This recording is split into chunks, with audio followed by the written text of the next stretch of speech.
Brest également, Octeville, Cauville. On fait face à une énième restructuration de la Poste. Bon, c'est pas nouveau, elle est un peu particulière parce qu'elle est double cette fois-ci. En octobre, on va avoir des machines qui sont délocalisées sur la pique de Rouen, donc qui quittent le Havre, et c'est qui correspond au tri automatique des facteurs de la région havraise. Et donc, ça laisse sans emploi un certain nombre de collègues, 8 collègues, dont il n'est pas sûr aujourd'hui qu'ils seront reclassés, en tout cas dans le périmètre havrais, lieu de vie de ces collègues-là.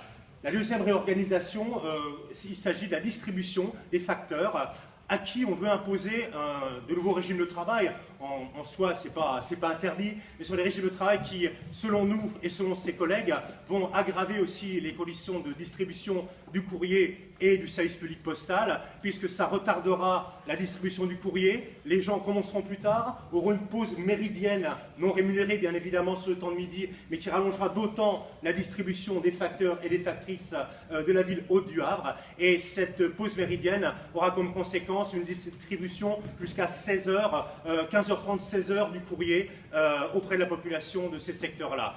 Sur le papier, c'est 15h30, 16h. En réalité, à la Poste, c'est souvent un peu plus tard. Donc, on est en grève, en fait, pour ces points-là. Je ne vais pas aller sur le reste.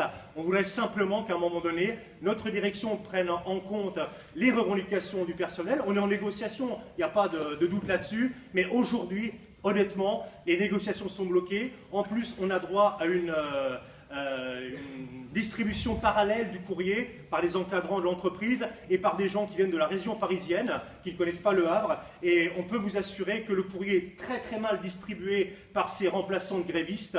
Des bottes de courrier, on en retrouve, du courrier mal distribué ou aux voisins, ou qu'on donne comme ça en vrac, ou qui sera peut-être disparu comme à chaque distribution parallèle. Donc on voulait aussi vous alerter sur la catastrophe qu'implique la distribution parallèle du courrier en cas de grève à la Poste. Je vous remercie de votre écoute.